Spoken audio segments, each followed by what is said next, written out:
Sandova Matoso, seu professor de história, para dar aquelas dicas em revisão de Grécia Antiga. Normalmente, os vestibulares, as questões, elas trazem alguns tópicos específicos que a gente trouxe aqui nesse quadro maravilhoso. Contemple, tá? Para que você possa aí ter um bom resultado nas provas de vestibulares e aí nas provas em geral.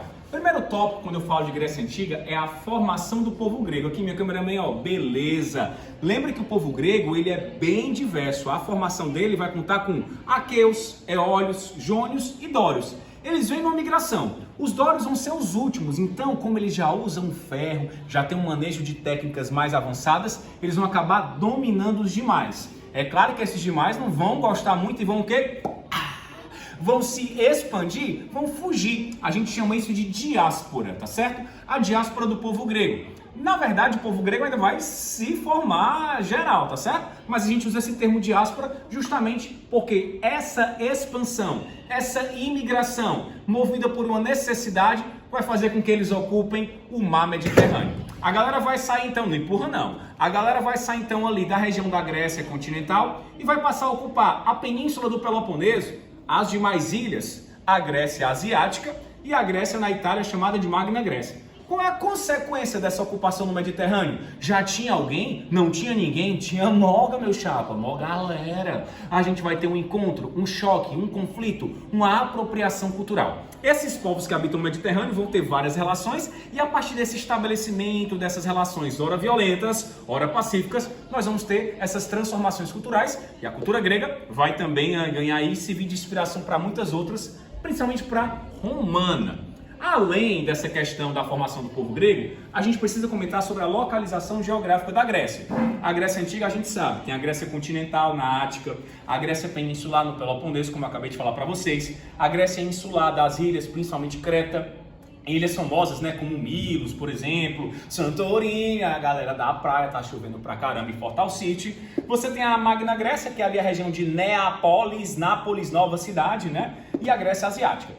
Essa localização geográfica influencia na organização política grega? Totalmente, diretamente. E essa organização política vai ser o quê? Descentralizada. Eu não tenho um grande império grego movido por uma centralização de poder. Não. São cidades-estados, também chamadas de polis. E me dá um exemplo, professor, de uma estrutura que simboliza esse poder político nas polis?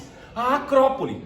Acrópole significa elevada, cidade elevada. Era uma construção que normalmente é um complexo que ficava no alto de uma cidade-estado grega e nela eu tinha templos religiosos, estruturas de poder político e eu tinha também um caráter militar para que do alto eu pudesse proteger a nossa cidade, beleza? Então a função dessa acrópole, proteção militar, força religiosa, poder político. É simbólico, Sandovas? Claro que é. É um simbolismo principalmente dessas três questões e um simbolismo social.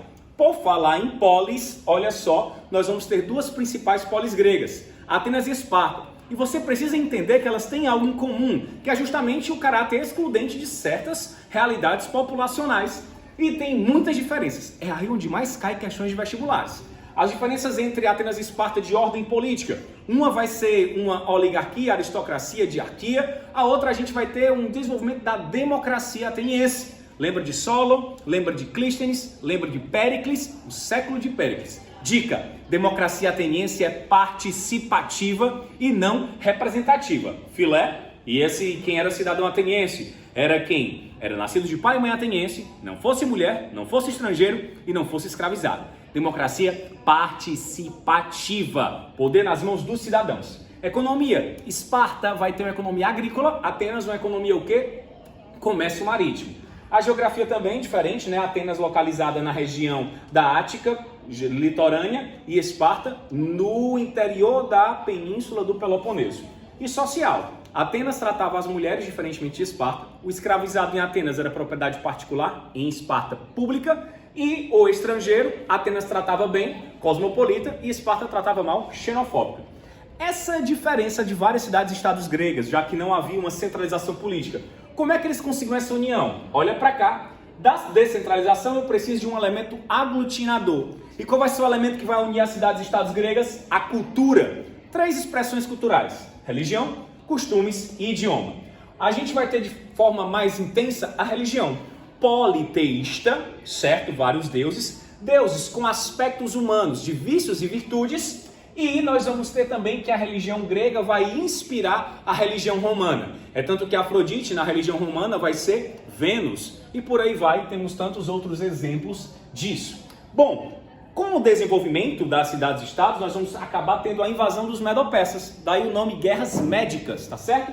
Que é justamente entre os gregos e os persas. Os gregos vão se unir na Liga de Delos, com a Atenas capitaneando tudo, vencem e a partir daí vai ter uma disputa, porque a Atenas quer continuar o seu imperialismo ateniense, ela quer continuar mandando, Esparta não aceita, cria a Liga do Peloponeso e a gente tem a Guerra do Peloponeso. Atenas e Esparta. Atenas perde, Esparta vence, mas no final todo mundo perde. Por quê? Porque o mundo grego fica fragilizado. E quem se aproveita dessa crise econômica? Quem se aproveita disso? Os macedônicos. Então a gente vai ter a invasão macedônica com Filipe II. E o seu filho, Alexandre Magno, ele avança, expande o Império Macedônico e acaba propondo o helenismo, despenca nas provas. O helenismo é justamente a ideia de unir elementos da cultura grega com outras culturas, principalmente a oriental, egípcia, persa e por aí vai. E aí, gostou da revisão? Minha cameraman, dá uma geral aqui, ó. Eita, quem faz um quadro desse não é gente, é anjo. Sandoval Matoso, seu professor de história.